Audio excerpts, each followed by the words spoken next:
The limousine was moving through downtown Seoul at exactly 9:47 in the morning, when Kim Tae-jun's entire life changed direction. Not slowly, not gently. The way a cliff crumbles, suddenly, completely, and without any warning at all. Outside the tinted windows, thousands of people lined the streets of Gangnam. Some held cameras, some held flowers. Children sat on their fathers' shoulders to catch a glimpse of the most talked-about wedding South Korea had seen in a decade. Banners hung between buildings. News helicopters circled overhead. Every major television channel in the country was broadcasting live from the venue, where 500 guests from 14 different countries were already seated in imported white chairs, sipping champagne and whispering about how lucky Han Seo-rin was to be marrying the most powerful man in the country. Kim Tae-jun was 38 years old, 6 feet tall, and worth $11 billion. His company, Kim Tech Global, employed over 40,000 people across Asia, Europe, and North America. He had been on the cover of Forbes 3 times. He spoke 4 languages. He had negotiated deals in rooms where heads of state sat quietly and listened. And yet, as he sat in the back of that limousine in his perfectly tailored black suit, a single pale rose pinned to his lapel, he felt absolutely nothing. Not excitement, not joy, not even nervousness. Just a hollow, quiet emptiness that had lived in the center of his chest for 10 years and never once left. His assistant, Park Jun, sat across from him reviewing the day's schedule on a tablet. His lead security officer, Cho Woo-jin, sat in the front passenger seat with an earpiece in his ear and his eyes scanning the crowd. 2 more vehicles followed behind. 3 motorcycles flanked the convoy. Everything was perfect. Everything was completely wrong. Tae-jun loosened his collar slightly and stared out the window. The convoy was approaching Hangang-dairo, where the road widened before curving toward the Han River venue. Traffic had slowed to a crawl near a busy pedestrian crossing. Hundreds of people were crossing.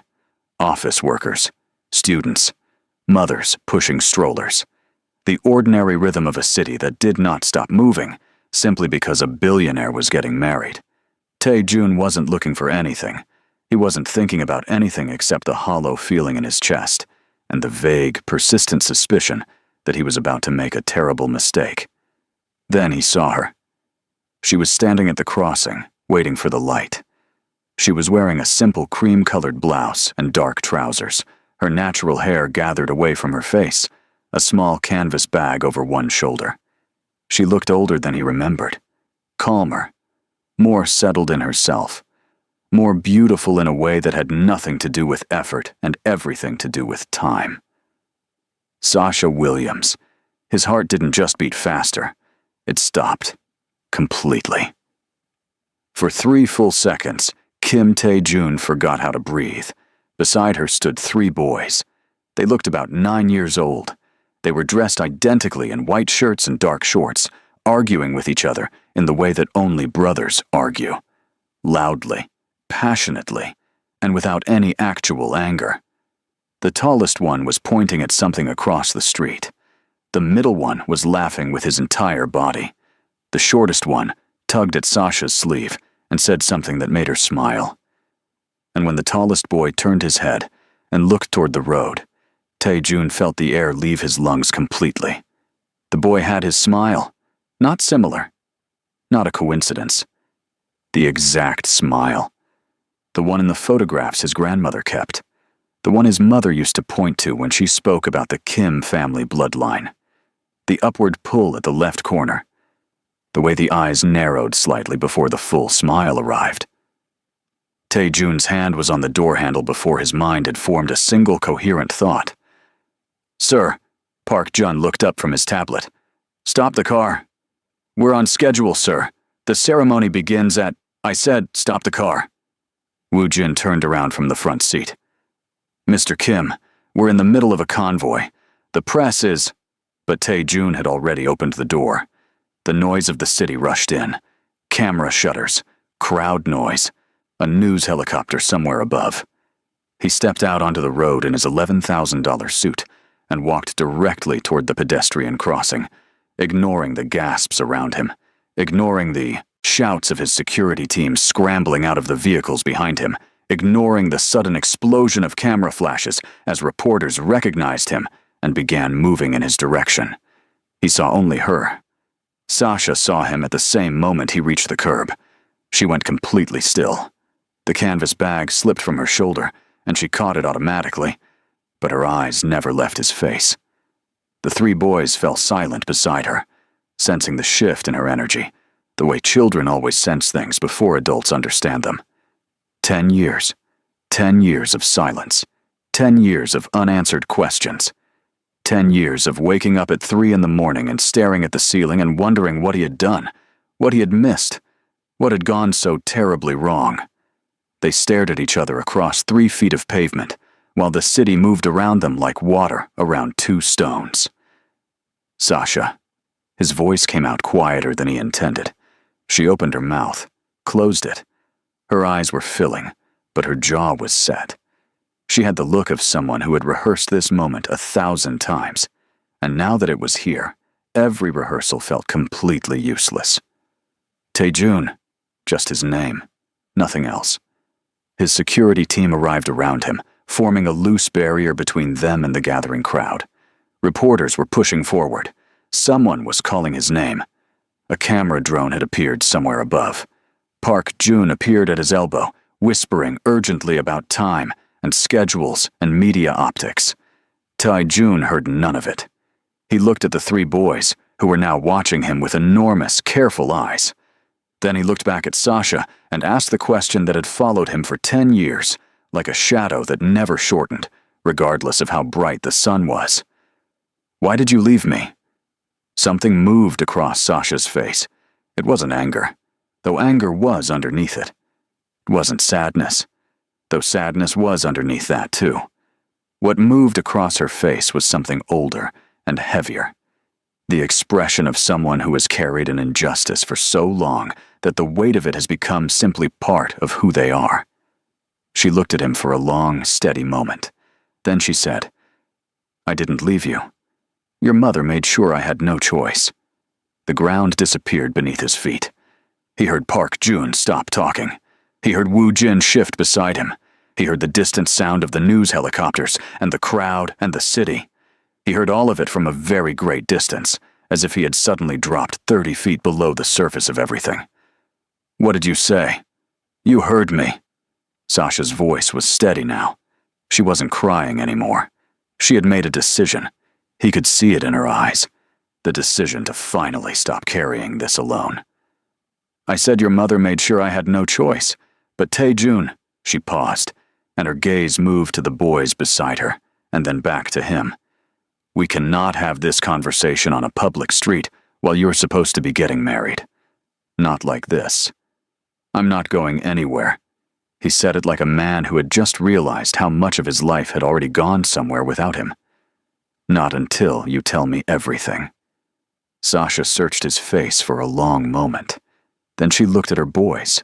The tallest one was watching Taejun with an expression that was half suspicion and half something he was clearly trying to suppress. The middle one had moved slightly closer to his mother. The smallest one was still looking at Taejun with complete, open curiosity. "Ethan, Elijah, Emmanuel," Sasha said quietly. "Step back with Mr. Cho for a moment, please." Woo Jin, who had worked for Taejun for 7 years and considered himself unshockable, looked extremely shocked, but he moved to collect the boys without a word. Sasha looked at Taejun and took a slow breath. 10 years ago," she said, "your mother called me." He went still. "She asked me to come to the house. You were in Busan for the merger conference, the one that lasted 4 days. I remember because I had just found out I was pregnant, and I was trying to decide the right moment to tell you. I was so happy, Taejun. I was terrified, and I was so happy." His chest tightened in a way that was almost physical pain. "When I arrived at the house, Madame Kim was waiting in the main sitting room. She was very composed, very polite, the way she always was when she had already decided something and was simply informing you of it." Sasha's voice was measured, but her hands had tightened around the strap of her bag. She had documents on the table. She told me you had contacted a lawyer, that you wanted the marriage dissolved. She showed me papers with your signature. She showed me text messages from your phone. She showed me emails. She paused. Everything looked real. I was 26 years old, and I was alone in that house, and everything looked completely real.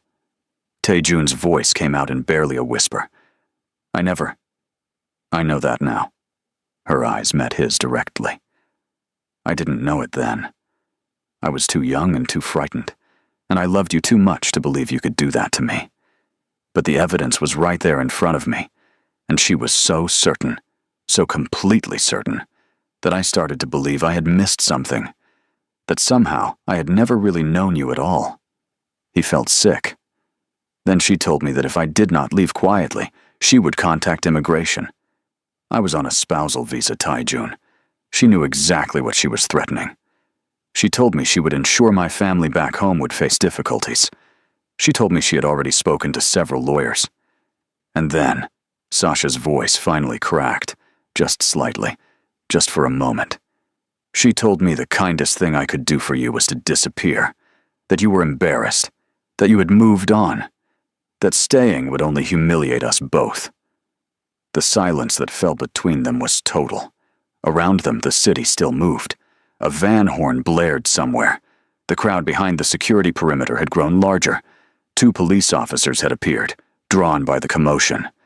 Park Jun was on his phone, speaking rapidly. None of it existed. "I left that night," Sasha continued. "I flew to London, then to my aunt in Atlanta. I had nothing.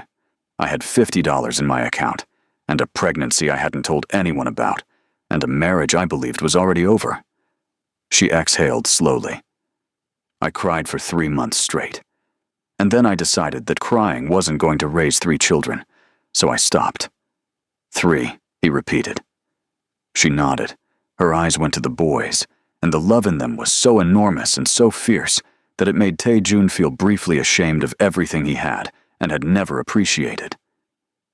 "I tried to reach you," she said quietly. "You should know that. I tried many times. Letters. Emails. I even called the company once and pretended to be a client just to get past reception." Something moved briefly across her face that might have been a painful laugh. Every letter came back unopened, or didn't come back at all. Every email bounced, or went silent. Every call was rerouted. "I tried for 18 months before I finally accepted that whatever your mother had told me about how you felt must have been true. That you simply didn't want to know." She intercepted everything. He said it flatly because the alternative was to say it, with every emotion currently colliding inside him, and he didn't yet know how to do that in the middle of a public street. "Yes," Sasha's voice was equally flat. "I worked that out eventually, about 4 years ago, when Ethan started asking questions about his father, and I went looking for old emails, and I found something in the routing that didn't make sense. By then, she stopped. By then, it felt too late. You had your life. I had mine. The boys were fine. I told myself it was better to leave it alone." "It wasn't better," he said. "No," she agreed. "It wasn't." They looked at each other. 10 years of silence. 10 years of a life that had been hollowed out and handed back to them in pieces by a woman who believed she was protecting something worth protecting. Then the boy called Emmanuel pulled free from Woo Jin's loose supervision and walked directly up to Tae-jun and looked up at him with his mother's eyes in his father's face and said, with the complete fearlessness of a 9-year-old, "Are you really our dad?" The question hit Tae-jun like a physical thing. He crouched down, right there on the pavement in his wedding suit. He looked at this boy, this small, serious, entirely unafraid child, and his throat closed completely. "Yes," he managed, "I think I am." Emmanuel considered this for a moment with great seriousness. Then he nodded once, as if confirming something he had already suspected. "Mom has a photograph of you," he announced. "From when you were younger. Ethan says you look different now because rich people age differently, but I think you just look older." From somewhere, behind him, Tae-jun heard Woo-jin make a sound that might have been a suppressed laugh. Tae-jun looked at Sasha over the boy's head. She had one hand pressed over her mouth, and her eyes were completely full. He stood up slowly. He looked at Ethan, who was watching him with guarded, measuring eyes from a careful distance. He looked at Elijah, who had moved to stand close to his mother, but was watching Tae-jun with an expression of careful neutrality. He looked at Emmanuel, who was now examining the rose on his lapel with complete scientific focus. Then he turned to Park Jun, who was hovering at his shoulder with the desperate expression of a man watching a very expensive ship sail directly toward a very obvious iceberg. "Jun." "Sir, the ceremony is in 40 minutes. If we leave now, we can still call the venue." Park Jun blinked. "Sir, call the venue, Jun." Tae-jun's voice was entirely calm. "Cancel the wedding." The words fell into the air and just sat there. Park Jun stared at him. Woo-jin turned around fully. Even Emmanuel looked up from the lapel rose. "Mr. Kim." Park Jun's voice had dropped to an urgent whisper. "There are 500 guests. There are 12 news channels broadcasting live. Miss Han is already at the venue. Your mother is— Cancel it." He said it a second time with the same absolute calm, and that was when Park Jun understood that his employer had never been more serious about anything in his life. "Call Miss Han directly. Tell her I need to speak with her privately. Tell her I'm sorry, and that I will explain everything. But cancel the ceremony." He paused. "Now, Jun." Park Jun looked at him for one more second. Then he raised his phone to his ear with the expression of a man who had just been asked to detonate something very large and very expensive, and had no choice but to do it anyway. At the wedding venue, the first sign that something was wrong came when the groom's personal assistant called the venue coordinator and asked her to pause the processional music. Han Seo-rin was in the bridal suite on the second floor, standing in front of a floor-length mirror in a gown that had taken 8 months and 6 designers to create, when her own assistant knocked twice and entered with a face that told her everything before a single word was spoken. "What happened?" Seo-rin said. It wasn't a question. "Miss Han." The assistant's voice was very careful. "Mr. Kim has called and asked to postpone the ceremony. He says it's urgent and that he will explain everything in person." Seo-rin looked at her own reflection for a long moment.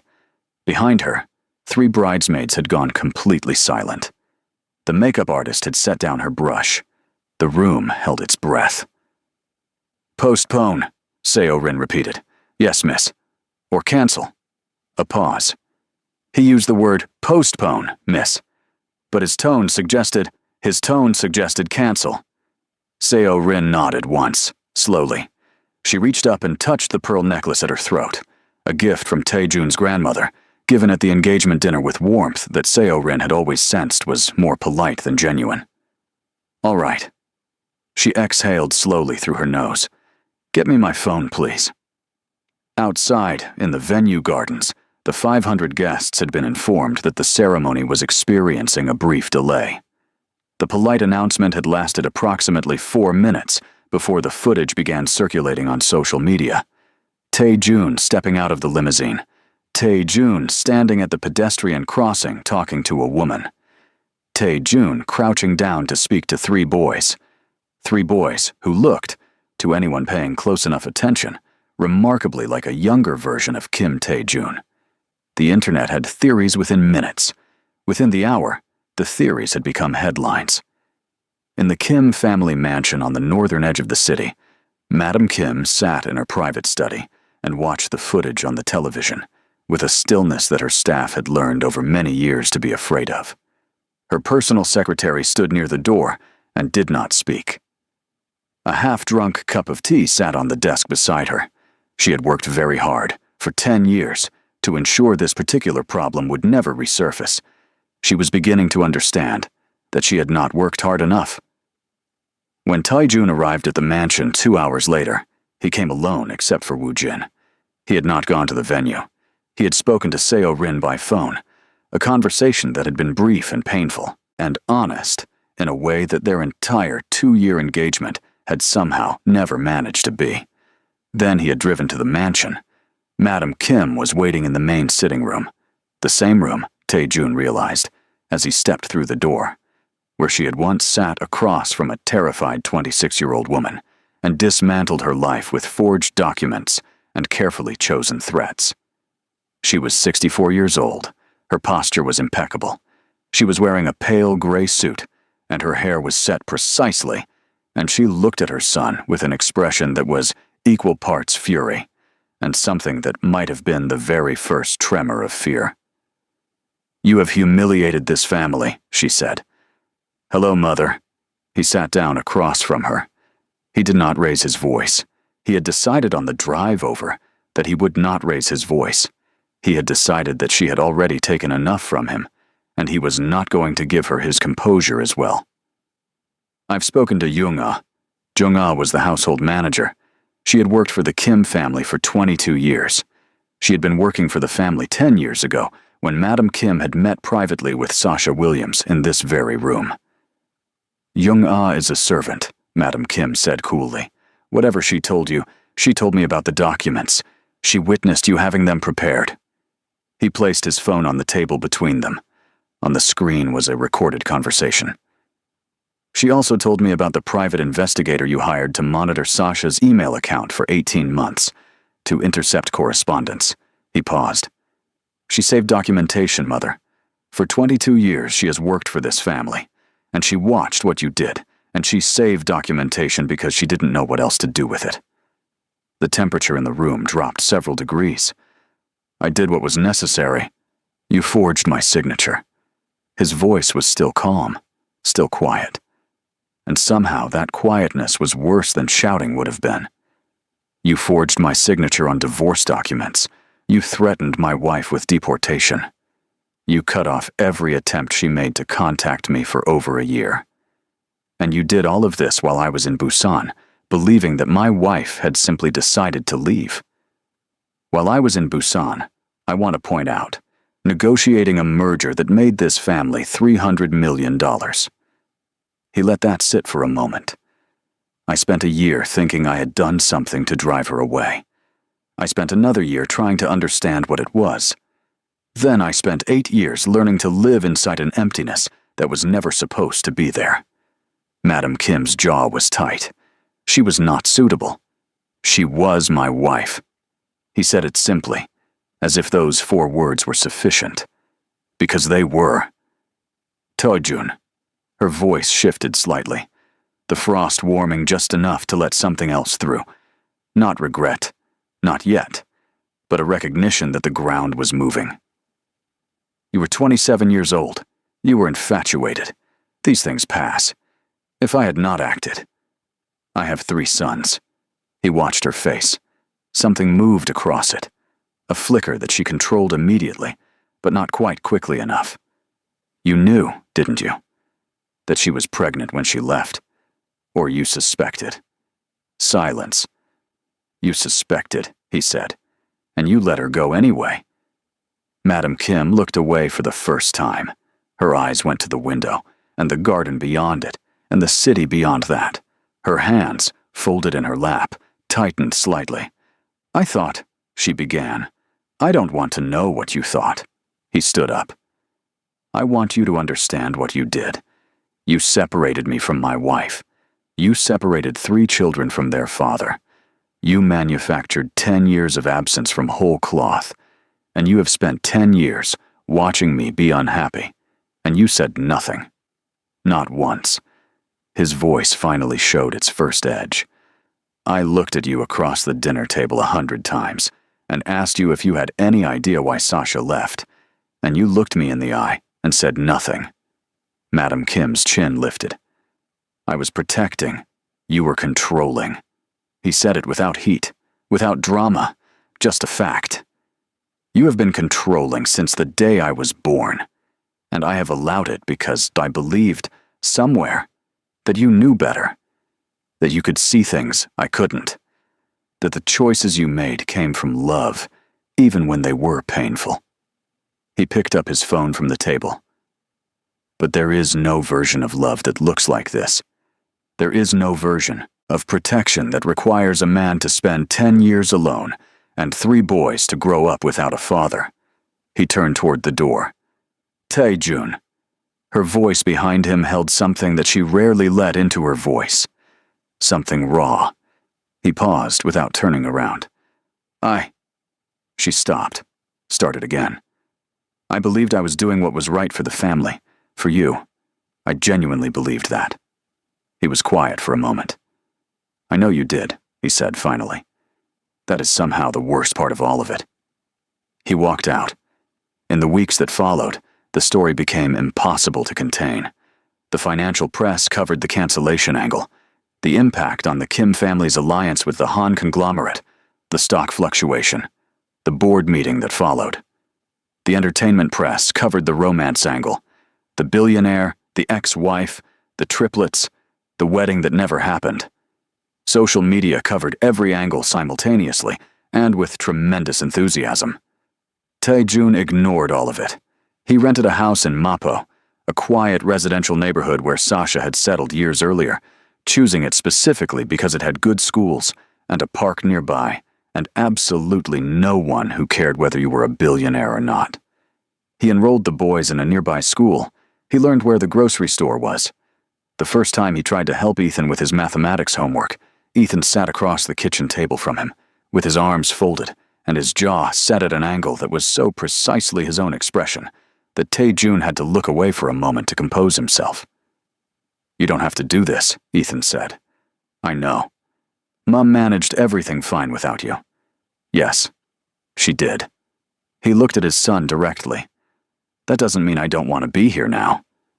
Ethan was quiet for a moment, turning his pencil over in his fingers. Why weren't you here before? It was the question that mattered, the one that deserved a real answer, not a comfortable one. Because someone made sure I didn't know you existed, Tae-jun said. And I'm not going to lie to you and tell you that's not something I'll spend the rest of my life being angry about. But I'm here now, Ethan. That's all I can give you. I can't fix the time that's already gone. I can only be here for what's left. Ethan looked at him for a long time. He had his mother's eyes, watchful, measuring, generous in their own time and not before. Then he uncapped his pencil and pushed the textbook toward his father and pointed at question 7. Progress. Elijah was quieter about it. He was the middle son, thoughtful, careful, the one who absorbed things and processed them in private before he allowed himself to feel them. He was the one who came to Tae-jun 3 weeks after he had moved nearby, on a Sunday morning when Sasha had gone to buy groceries, and the 3 boys were technically in the garden, but actually all inside watching television. He sat beside Tae-jun on the sofa and looked at the television and said, without looking at him, Do you love our mom? Tae-jun turned the television off. Yes, he said. I have loved your mother since I was 24 years old, at a conference in Singapore, where she was working as a junior interpreter, and she corrected my English in front of 12 executives and didn't apologize for it. He paused. I have never, in all the time since then, stopped loving her. Not for a single day. Elijah absorbed this. Then why didn't you look for her harder? It was a fair question, an honest question, a 9-year-old's question that cut straight to the part that Tae-jun himself had spent the most time examining. Because I was a fool, he said simply. Because I was proud and I was hurt, and when someone showed me what looked like evidence that she had chosen to leave, I believed it instead of believing in her. And that is not her failure. It is mine. He looked at his son. I'm sorry for that. Not to you, though I am sorry to you as well. But I am especially sorry to your mother, who deserved better from me. Elijah sat with that for a long moment. Then he nodded, once, with the gravity of someone filing information away for later consideration. Emmanuel, meanwhile, had decided that the matter was entirely settled, and had moved on to a campaign to get Tae-jun to teach him how to drive, which Sasha had vetoed firmly on the grounds that Emmanuel was 9 years old, and which Emmanuel had responded to by pointing out that several YouTube channels confirmed that some countries allowed provisional licenses at 14, and he was willing to wait only 5 more years, which was practically nothing. Tae-jun had looked at Sasha over Emmanuel's head with an expression of pure, helpless delight, and she had laughed. Really laughed. The full, unguarded laugh he remembered from Singapore and Jeju Island, and the tiny apartment in Taiwan where they had lived for the first year of their marriage. And for the first time in 10 years, the emptiness in his chest had something else inside it. Still, he was careful. He was deliberate. He understood that love that has been interrupted once by interference and silence does not simply resume. It has to be rebuilt. Differently. On new ground. With new honesty. He and Sasha talked more in those first 3 months than they had in years of marriage. Because in marriage, they had been young and in love and in a hurry. And now they were older, and they had both survived things, and the conversations they had were different.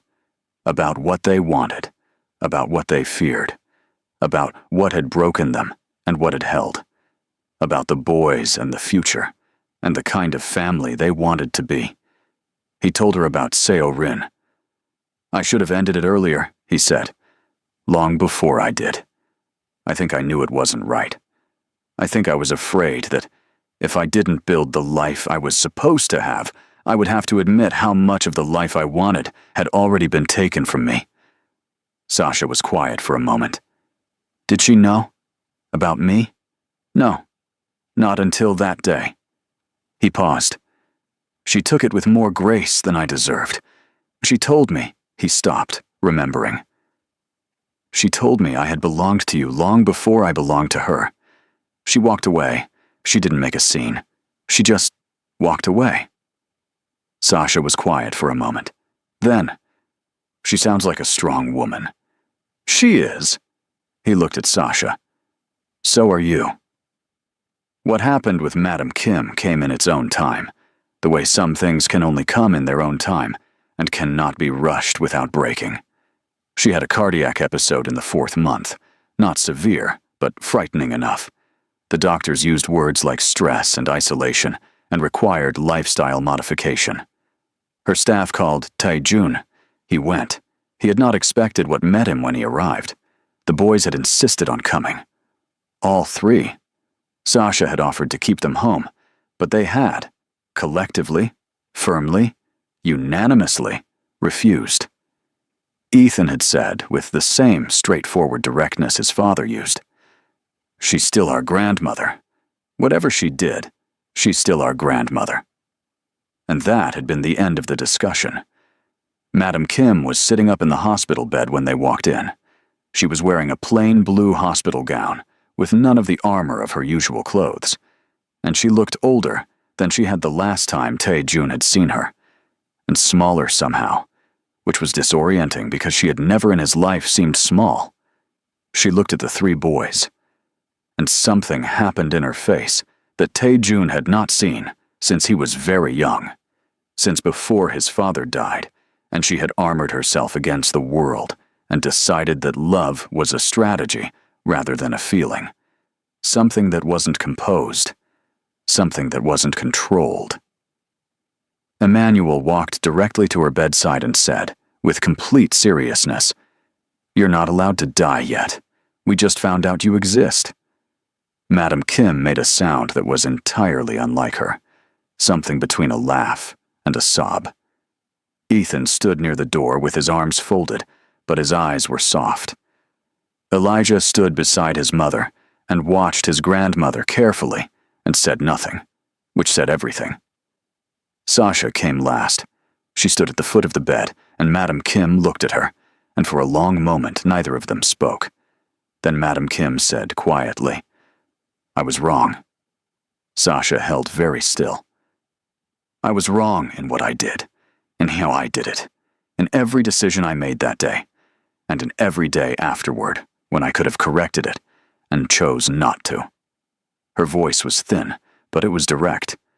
It was, Tae-jun thought, perhaps the most honest thing he had ever heard his mother say. I told myself for 10 years that I had protected this family, but what I actually did was... She stopped. She looked at the boys. She looked at her son. I looked at what I had destroyed, and I called it protection, because the truth was too difficult to look at directly. Sasha was quiet for a moment. I'm not going to tell you it didn't hurt, she said. It hurt more than I have words for a very long time. I know.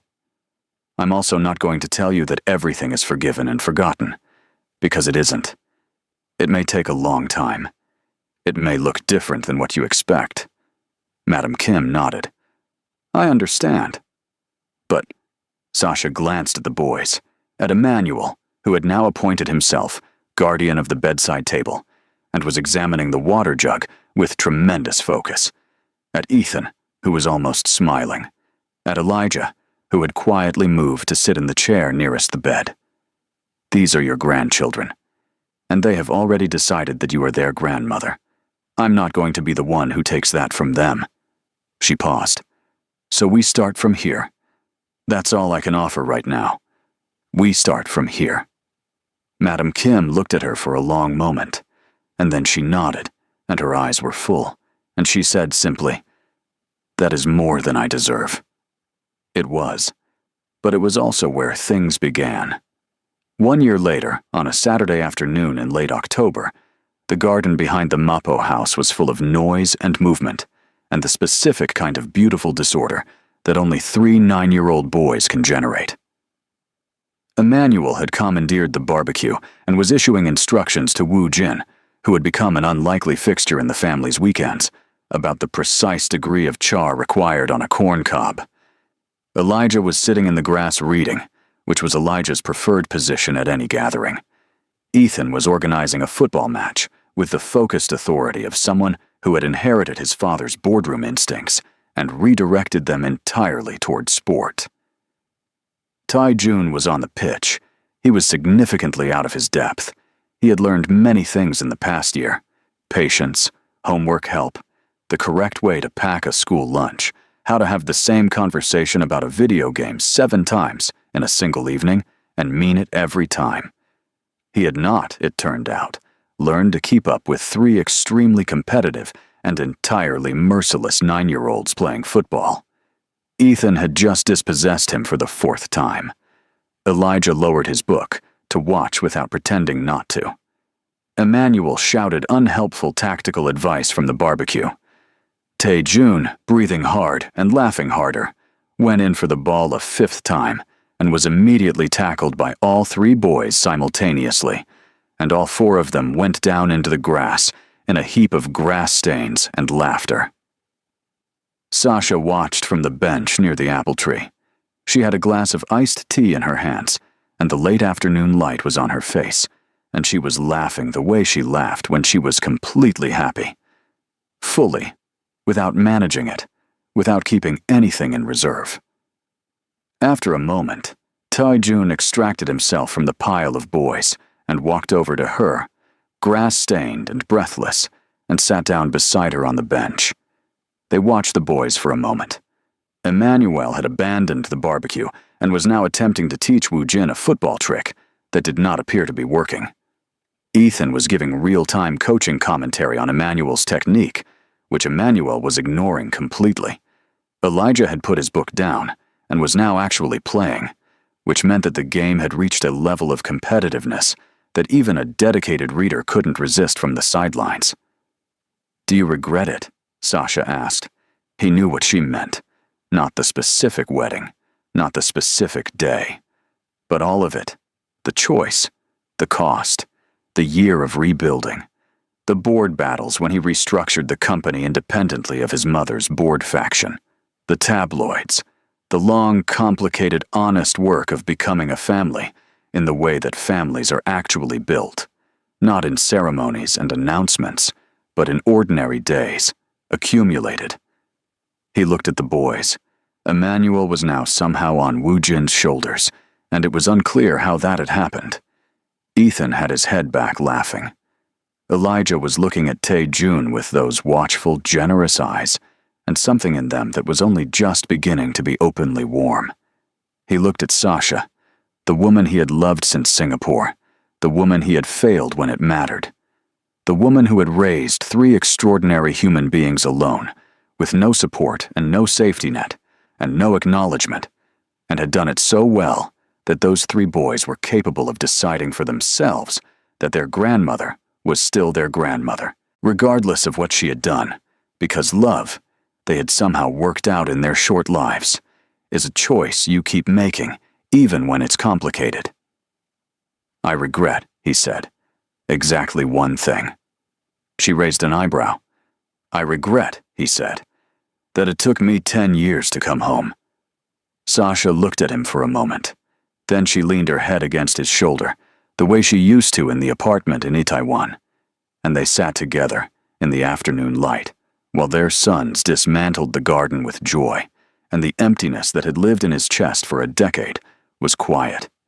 Finally, completely quiet, and in its place was something ordinary and warm and entirely sufficient, which was, it turned out, everything. If this story moved you, if you found yourself holding your breath at that pedestrian crossing or blinking hard when Emmanuel asked that question, you are not alone. Thousands of people have watched this story and come back to watch it again. That is what a real story does. So if you haven't already, please subscribe to this channel right now. Hit the notification bell so you never miss a new story. Leave a comment below and tell us, which moment hit you the hardest? Was it the roadside reunion? The confrontation with Madam Kim? Or was it Emmanuel at that hospital bed? Let us know. And if this story deserves to reach someone else today, share it. One click from you might be exactly the story someone out there needs to hear. Thank you for watching all the way to the end. That means everything.